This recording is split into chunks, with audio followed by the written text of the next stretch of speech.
وضو کرتے وقت دل میں یہ نیت کریں کہ اللہ کے حضور نماز میں حاضر ہونے کے لیے وضو کرنے لگا ہوں، اور پھر جب نماز پڑھنے لگے تو دل میں یہ قصد اور نیت کریں کہ صرف اپنے اللہ ہی کی خوشنودی کے لیے اس کا حکم بجا لاتا ہوں۔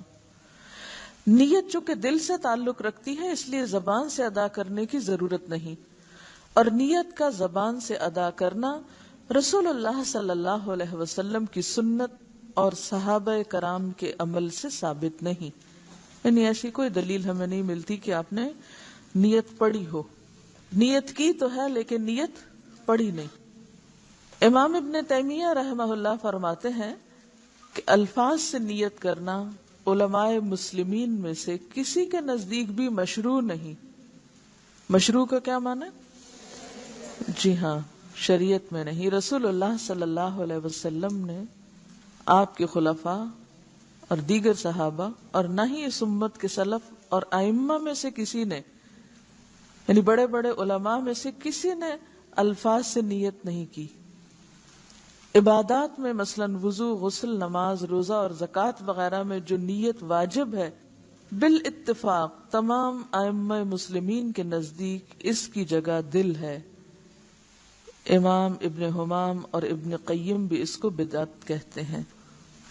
اب یہاں حاشیے میں ذرا دیکھیے، نمبر 1 حاشیہ، اپنے دل میں کسی کام کی نیت کرنا اور ضرورت کے وقت کسی کو اپنی نیت سے آگاہ کرنا ایک جائز بات ہے، مگر نماز سے پہلے نیت پڑھنا، نیت کرنا نہیں بلکہ پڑھنا، عقل اور نقل اور لغت تینوں کے خلاف ہے۔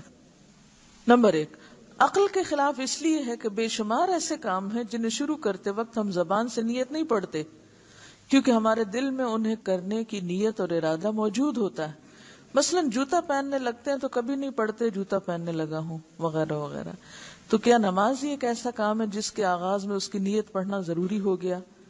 نماز کی نیت تو اسی وقت ہو جاتی ہے جب آدمی اذان سن کر مسجد کی طرف چل پڑتا ہے، اور اسی نیت کی وجہ سے اسے ہر قدم پر نیکیاں ملتی ہیں۔ لہذا نماز شروع کرتے وقت جو کچھ پڑھا جاتا ہے وہ نیت نہیں بدعت ہے۔ اور پھر آپ دیکھیے کہ ایک اور حدیث میں بھی آتا ہے نا کہ جب ایک انسان نماز کا انتظار کرتا ہے تو نماز کے انتظار میں جو وقت گزرتا ہے وہ بھی دراصل کس میں ہوتا ہے؟ تو وہ جو انتظار کا وقت ہے وہ نیت کے بغیر تو نہیں انتظار ہوگا نا۔ نمبر 2، نقل کے خلاف، اس لیے کہ نبی اکرم صلی اللہ علیہ وسلم اور صحابہ کرام باقاعدگی کے ساتھ نمازیں پڑھا کرتے تھے، اور اگر وہ اپنی نمازوں سے پہلے نیت پڑھنا چاہتے تو ایسا کر سکتے تھے، ان کے لیے کوئی رکاوٹ نہیں تھی۔ لیکن ان میں سے کبھی کسی نے نماز سے پہلے مروجہ نیت نہیں پڑھی۔ اس کے برعکس وہ ہمیشہ اپنی نمازوں کا آغاز تکبیر تحریمہ یعنی اللہ اکبر سے کرتے رہے۔ ثابت ہوا کہ نماز سے پہلے نیت نہ پڑھنا سنت ہے۔ نمبر 3، لغت کے اس لیے خلاف ہے کہ نیت عربی زبان کا لفظ ہے، عربی میں اس کا معنی ارادہ ہے۔ نیت کا معنی کیا ہے؟ ارادہ، اور ارادہ دل سے کیا جاتا ہے، زبان سے نہیں۔ بالکل اسی طرح جیسے دیکھا آنکھ سے جاتا ہے، پاؤں سے نہیں۔ دوسرے لفظوں میں نیت دل سے کی جاتی ہے، زبان سے پڑھی نہیں جاتی۔ بعض لوگ روزہ رکھنے کی دعا، حج کے تلبیہ اور نکاح میں ایجاب و قبول سے نماز والی مروجہ نیت کو ثابت کرنے کی کوشش کرتے ہیں۔ عرض یہ ہے، روزہ رکھنے کی دعا والی حدیث ضعیف ہے، لہذا حجت نہیں ہے۔ حج کا تلبیہ صحیح احادیث سے ثابت ہے، وہ نبی اکرم صلی اللہ علیہ وسلم کی پیروی میں کہنا ضروری ہے، مگر نماز والی مروجہ نیت کسی حدیث میں وارد نہیں ہوئی۔ رہ گیا نکاح میں ایجاب و قبول کا مسئلہ، چونکہ نکاح کا تعلق حقوق العباد سے ہے، اور حقوق العباد میں محض نیت سے نہیں بلکہ اقرار، تحریر اور گواہی سے معاملات طے پاتے ہیں۔ یعنی وہاں صرف ارادہ ہی کافی نہیں کہ کوئی شخص نکاح کا ارادہ کر لے، اگر اس طرح صرف ارادے سے نکاح ہو جائے تو کوئی بے نکاح نہ رہے۔ جبکہ نماز میں تو بندہ اپنے رب کے حضور کھڑا ہوتا ہے جو تمام نیتوں کو خوب جاننے والا ہے، پھر وہاں نیت پڑھنے کا کیا تک بنتا ہے؟ قیام۔ حضرت عمران بن حسین رضی اللہ عنہ بیان کرتے ہیں کہ مجھے بواسیر کی تکلیف تھی، نبی صلی اللہ علیہ وسلم نے فرمایا، صلی قائما فإن لم تستطع فقاعدا فإن لم تستطع فعلی جنب، کہ ممکن ہو تو کھڑے ہو کر نماز ادا کرو، اگر طاقت نہ ہو تو بیٹھ کر، اگر بیٹھ کر ادا کرنے کی بھی طاقت نہ ہو تو لیٹ کر نماز ادا کرو۔ یہ حکم کس کے لیے؟ بیمار کے لیے، لیکن اصل کیا ہے؟ قیام۔ نبی صلی اللہ علیہ وسلم نے دیکھا کہ کچھ لوگ بیٹھ کر نمازیں ادا کر رہے ہیں۔ آپ نے فرمایا بیٹھ کر نماز ادا کرنے والے کو کھڑے ہو کر نماز ادا کرنے والوں کی نسبت نصف ثواب ملے گا۔ نبی صلی اللہ علیہ وسلم کی عمر زیادہ ہو گئی تو آپ نے جائے نماز کے قریب ایک ستون تیار کرایا جس پر آپ نماز کے دوران ٹیک لگاتے تھے، یعنی پھر بھی بیٹھتے نہیں تھے، ٹیک لگا لیتے تھے لیکن کھڑے ہو کے پڑھتے تھے۔ تو اس سے پتہ چلتا ہے کہ قیام بے حد ضروری ہے۔ نبی صلی اللہ علیہ وسلم رات کا بڑا حصہ کھڑے ہو کر نوافل ادا کرتے اور کبھی بیٹھ کر، یعنی فرض نماز تو آخر عمر تک آپ نے کھڑے ہو کر پڑھی، لیکن نوافل کبھی بیٹھ کر بھی۔ جب قرات کھڑے ہو کر فرماتے تو اسی حالت یعنی قیام سے رکوع کی حالت میں منتقل ہوتے، اور جب بیٹھ کر قرات فرماتے تو اسی حالت میں رکوع بھی فرماتے تھے، یعنی اگر قیام کھڑے ہو کے ہوتا تو رکوع بھی کھڑے ہو کر، اور اگر قیام بیٹھ کر ہوتا تو پھر رکوع بھی بیٹھے بیٹھے ادا کرتے۔ ایسا نہیں تھا کہ پھر کھڑے ہو کے رکوع کر کے پھر سجدے میں جائیں۔ اور کبھی آپ صلی اللہ علیہ وسلم بیٹھ کر قرات فرماتے، جب قرات سے 30 یا 40 آیات باقی ہوتی تو آپ صلی اللہ علیہ وسلم کھڑے ہو کر ان کی تلاوت فرماتے، پھر حالت قیام سے رکوع میں چلے جاتے۔ دوسری رکعت میں بھی آپ صلی اللہ علیہ وسلم کا یہی معمول ہوتا، یعنی کبھی آپ بیٹھ کر بھی قرات فرماتے، جب 30-40 آیات باقی ہوتی تو کھڑے بھی ہو جاتے۔ تو اس سے کیا پتہ چلتا ہے کہ ایک ہی رکعت آدھی بیٹھ کے اور آدھی کھڑے ہو کر بھی ادا کی جا سکتی ہے، خاص طور پر جب طویل قیام ہو۔ اس حالت میں پھر رکوع دوبارہ بیٹھ کے نہیں کیا جائے گا، بلکہ جو آخری پوزیشن ہوگی کھڑے ہونے کی یا بیٹھنے کی، مثلاً اگر آپ شروع میں کھڑے رہے اور پھر آدھے کے بعد بیٹھ گئے تو پھر رکوع بھی بیٹھ کر ہوگا، اور اگر آپ پہلے کھڑے ہو کے پڑھ رہے تھے پھر بیٹھ گئے اور پھر کھڑے ہو گئے تو پھر رکوع بھی قیام کی حالت میں ہوگا۔ دوسری رکعت میں بھی آپ کا یہی معمول ہوتا۔ تکبیر اولا، اولا کا کیا مطلب ہوتا ہے؟ پہلی۔ قبلہ کی جانب منہ کر کے اللہ اکبر کہتے ہوئے رفع الیدین کرے۔ رفع کا معنی ہوتا ہے بلند کرنا، یدین ہے دونوں ہاتھ، دونوں ہاتھوں کو بلند کریں، یعنی دونوں ہاتھوں کو کندھوں تک اٹھائیں، کندھوں تک۔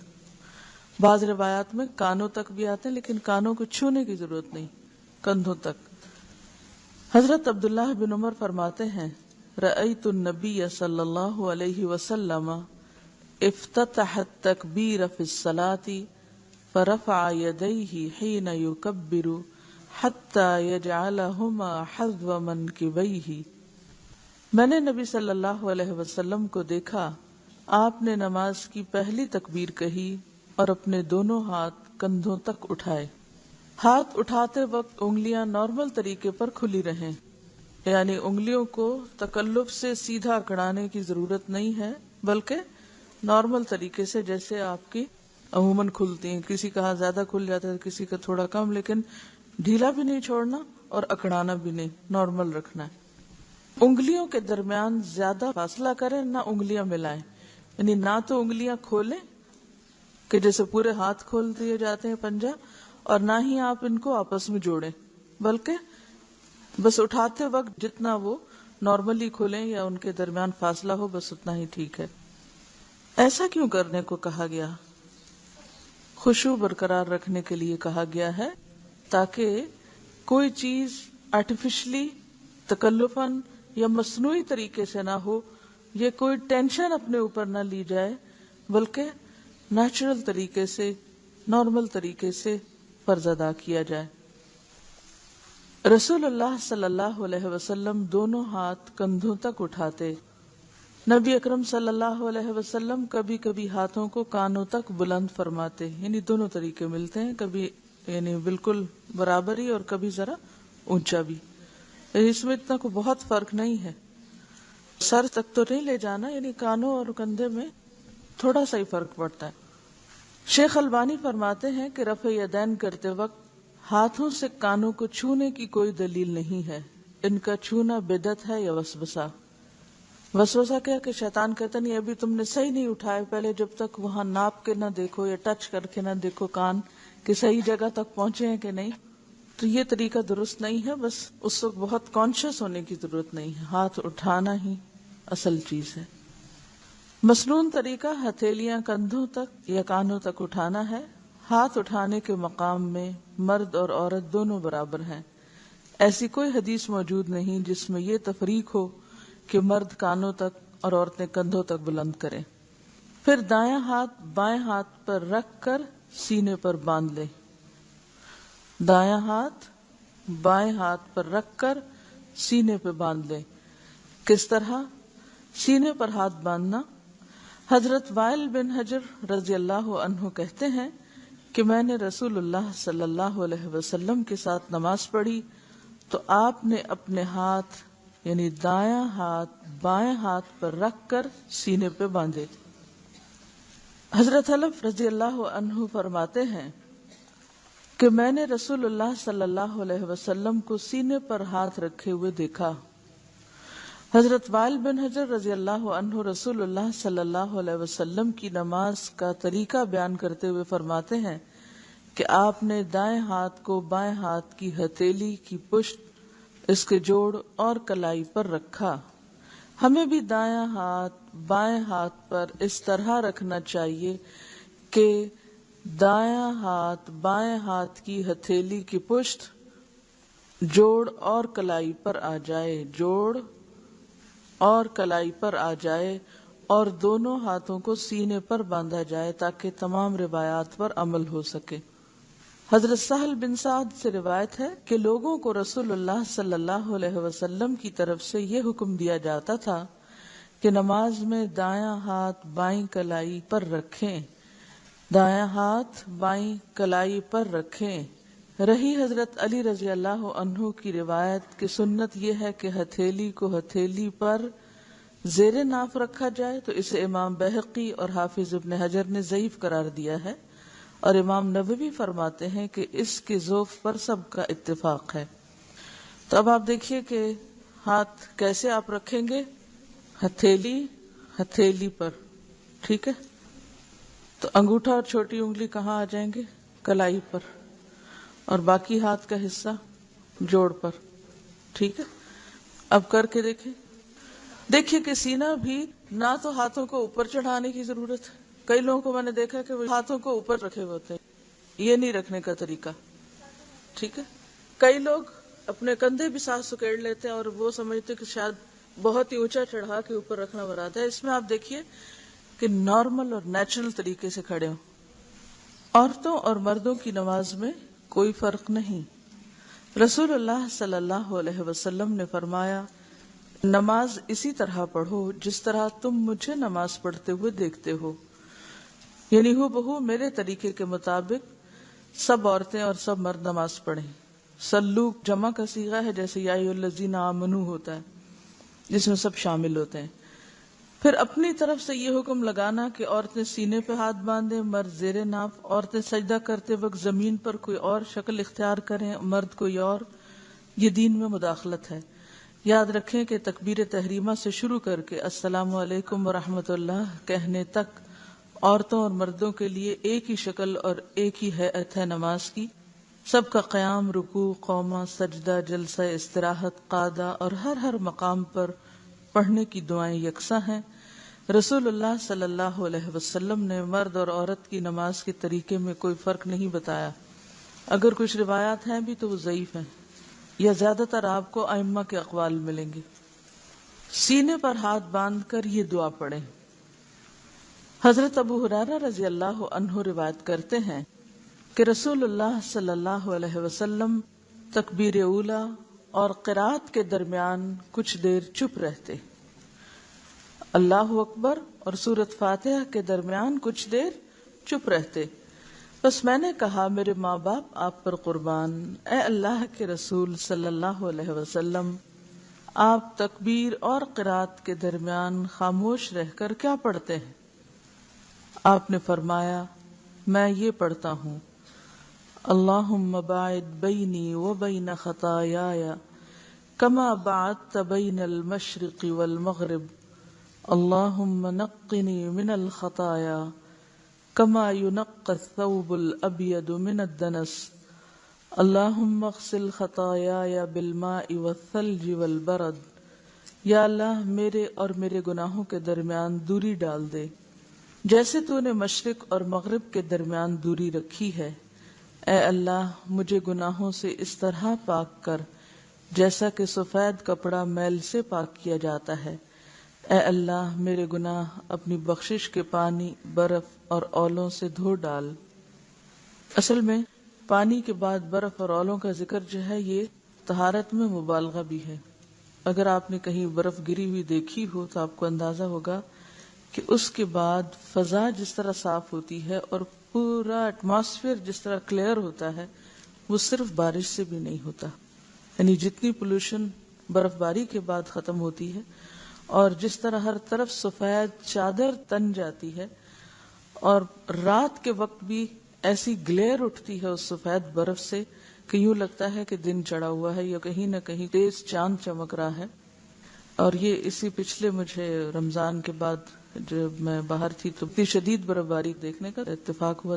جب میں آدھی رات کے وقت اٹھی تو واش روم میں گئی تو میں نے دیکھا کہ باہر کچھ جیسے روشنیاں ہیں اور وہ کیا تھی کہ برف کی گلیئر تھی۔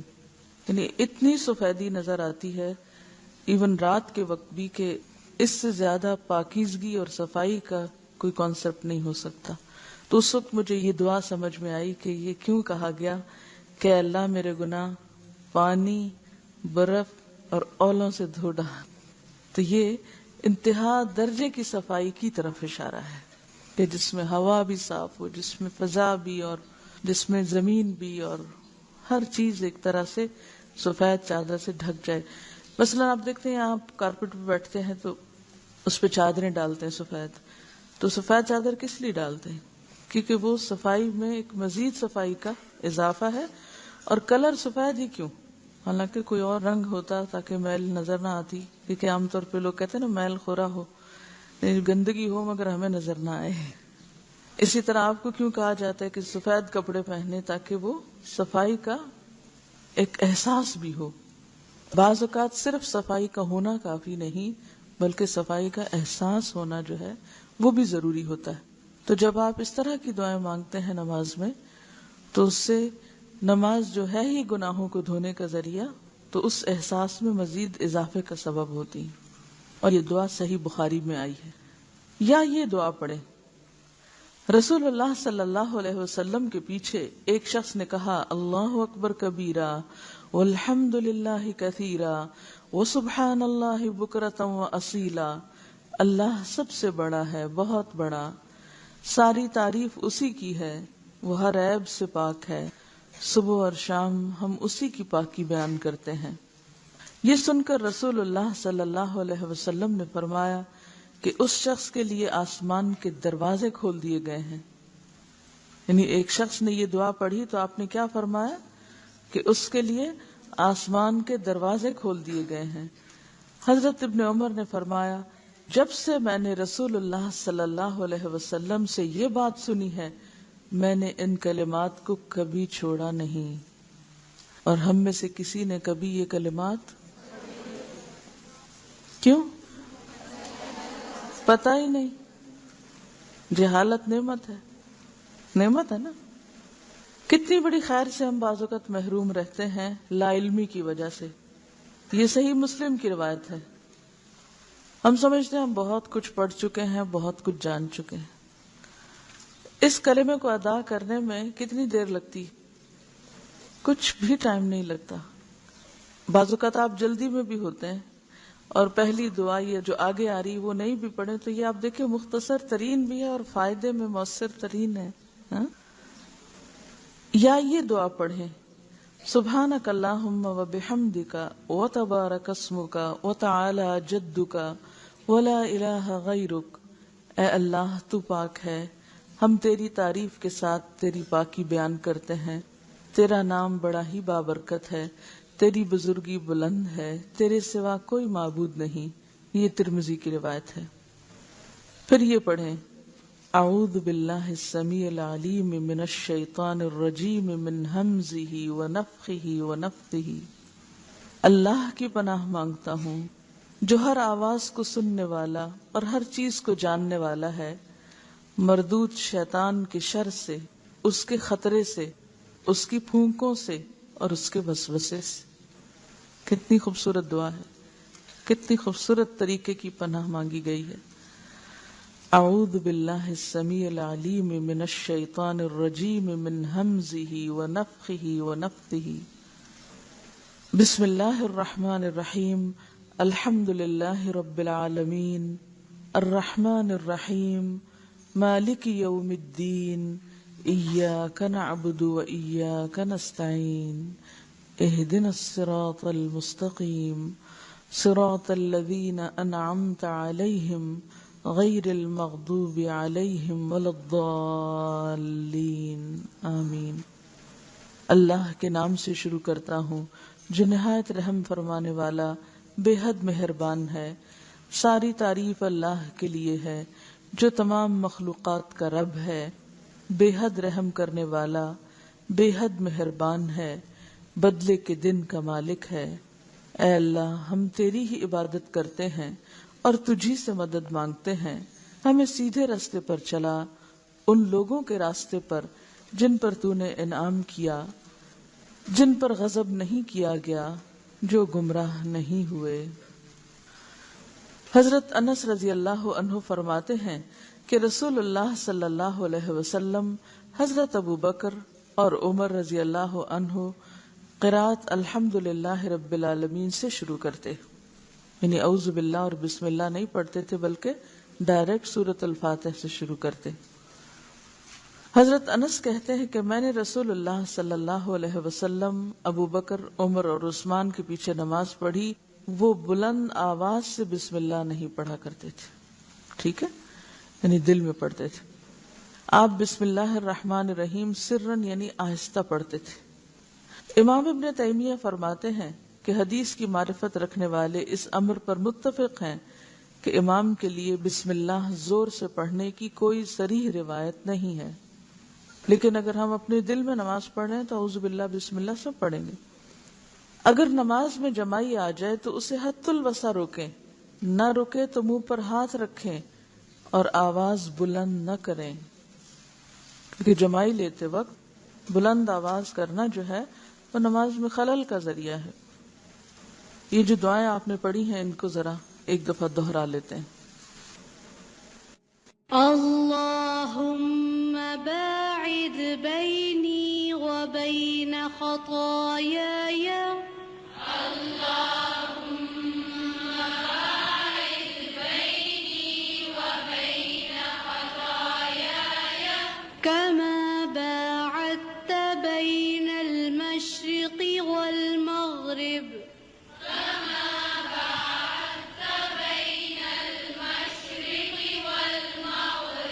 اللهم نقني من الخطايا، اللهم نقني من الخطايا كما ينقى الثوب الأبيض من الدنس، كما ينقى الثوب الأبيض من الدنس، اللهم اغسل خطاياي، اللهم اغسل خطاياي بالماء والثلج والبرد، بالماء والثلج والبرد، سبحانك اللهم وبحمدك،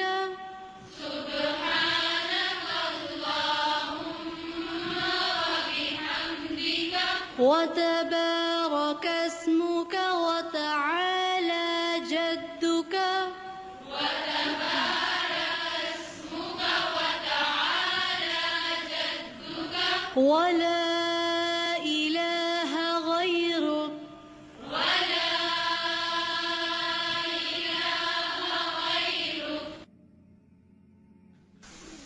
کچھ سوالوں کے جواب ہیں. پہلا سوال ہے، آپ نے جس طرح محسن کی نماز بتائی اس طرح دل چاہتا ہے پڑھنے کا، مگر اگر بچے چھوٹے ہوں تو رونے لگتے ہیں، پھر نہ چاہتے ہوئے بھی دھیان اسی طرف لگ جاتا ہے، ایسی صورت میں کیا کریں؟ ایسی صورت میں آپ کا اولین فریضہ ہے کہ بچوں کا خیال رکھیں. آپ دیکھیے کہ ایک ہوتی ہے کون سی سچویشن، وہ کن کے لیے ہے؟ جن کے بچے چھوٹے نہیں. تو یہاں میرا خیال ہے اکثریت انہیں کے بیٹھی ہوئی ہے جن کے پاس چھوٹے بچے نہیں. ہاں یہ الگ بات ہے کہ انہوں نے اپنے لیے اور کئی کھیل کھلونے رکھے ہوئے ہیں جن میں مشغولیت کی وجہ سے وہ نماز کی طرف پوری توجہ نہ کریں. اور اب دیکھیے کہ بچوں کا چھوٹا ہونا اور عورت کا ان ساری کیفیات سے گزرنا یہ بالکل ایک نیچرل سی چیز ہے، اور اللہ تعالیٰ کو سب معلوم ہے کہ کون کس حالت میں ہے، کس کیفیت میں ہے.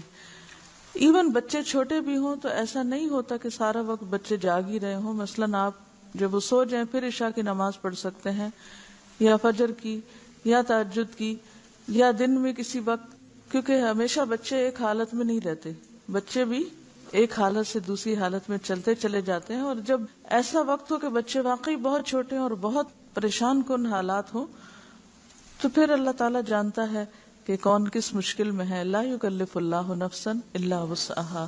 لیکن ہمیں ہمیشہ عذر نہیں، کیا تلاش کرنا ہے؟ عزیمت کی راہیں اختیار کرنی ہے. ساری مشکلات کے باوجود اپنے لیے بہتری اور ترقی اور آگے بڑھنے کے راستے ہی دیکھتے چلے جانا ہے. ٹھیک ہے. اگلا سوال ہے، میں گورنمنٹ اسکول میں جاب کرتی ہوں، چھٹی 1:30 بجے ہوتی ہے جبکہ قریبی مسجد میں اذان 1:45 بجے ہو جاتی ہے. کیا میں اسکول میں اذان کے فوراً بعد نماز پڑھ سکتی ہوں؟ اس سے اسکول کے وقت میں امانت میں خیانت تو نہ ہوگی؟ کیا جواب دیں گے؟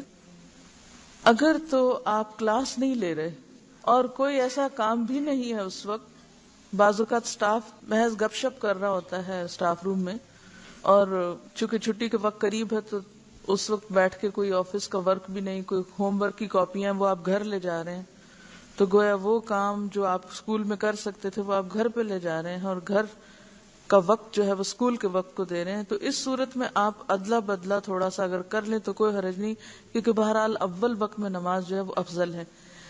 یعنی یہ صرف اس صورت میں ہے کہ جب آپ سمجھتے ہیں کہ اس وقت کا جو کام ہے وہ میں چھٹی کے بعد بھی کر سکتی. لیکن اگر آپ اس وقت کلاس لے رہے ہیں تو آپ یہ نہیں کر سکتے کہ آپ کلاس چھوڑ کے پہلے اول وقت میں نماز پڑھنا شروع کر دیں اور پھر بعد میں آ کے کلاس لیں، کیونکہ اس سے بچوں کا نقصان ہوگا. یا کوئی میٹنگ چھوڑ دیں یا کہیں ڈیوٹی چھوڑ دیں، مثلا آپ ریسپشن پہ کھڑے ہیں یا کہیں بھی، تو یہ طریقہ درست نہیں ہوگا. سمجھ گئے؟ اگر آپ سمجھتے ہیں کہ چھٹی کے بعد جب آپ کا گھر بہت دور ہے اور آپ کی قضا ہو جائے گی نماز، تو آپ فرض پڑھ کے نکلیں. فرض پڑھنے میں کتنی دیر لگے گی؟ another 10 minutes. میرا نہیں خیال کہ ہم 10 منٹ سے زیادہ 4 رکعت میں لگاتے ہوں. اور یہ تو ہر شخص کا انڈیویجول فریضہ ہے نا، اس کو حفاظت کرنی ہے نا اپنی نماز کی، اس کو بھاگ دوڑ کرنی ہے کہ میں زیادہ زیادہ بہتر طور پہ پڑھ لوں. اب اگر ایک شخص صرف یہ بہانہ کرے وہ بہت واش روم کی لمبی لائن ہے لہٰذا میں تو اب اس وقت یہ کر رہا ہوں، نہیں، آپ کو پتا ہونا چاہیے کہ آپ نے اس کا بندوبست کیسے کرنا ہے. اگر ایک جگہ لائن لمبی ہے تو دوسری جگہ چلے جائیں. عام طور پر میں نے دیکھا کہ لوگ جو واش روم میں بھی جاتے ہیں تو 5-6 بھی ہیں نا تو سارے پہلے پہ ہی کھڑے ہو جائیں گے، تھوڑا سا آگے بڑھ کے وہ آخری تک نہیں جائیں گے. تکلیف نہیں ہم کرنا چاہتے، عقل استعمال نہیں کرنا چاہتے کہ میرے وقت کی بچت کہاں سے ہو سکتی ہے. ہم صرف یہ بہانہ کر دیتے ہو چونکہ لائن لمبی ہے اس لیے میں نماز لیٹ پڑھ رہی ہوں. جب تک ہمارے اپنے اندر تقوی نہیں آئے گا، جب تک اندر فرقان نہیں آئے گا، جتنی مرضی سہولتیں ہو جائیں ہم پھر بھی افضل درجے کا کام نہیں کر سکیں گے. بہت سی چیزیں ہم دوسروں پہ ڈال دیتے ہیں، چونکہ یہ چھٹی دیر سے دیتے ہیں اس لیے ہماری نماز لیٹ ہوتی ہے تو پھر یہ ذمہ دار ہے ہم نہیں. آپ خود بھی ذمہ دار ہیں کہ آپ اس وقت کو پھر اور کتنے بہتر طریقے سے استعمال کر سکتے ہیں. اور اگر کہیں رکاوٹ آ رہی، خلل آ رہا ہے تو اس کو دور کرنے کے لیے بھی اللہ نے عقل دی، اس کو بھی دور کرنا چاہیے. لیکن نماز تو بہرحال نماز ہے، فریضہ ہے. سبحانک اللہم و بحمدک نشهد أن لا إله إلا أنت نستغفرك ونتوب إليك.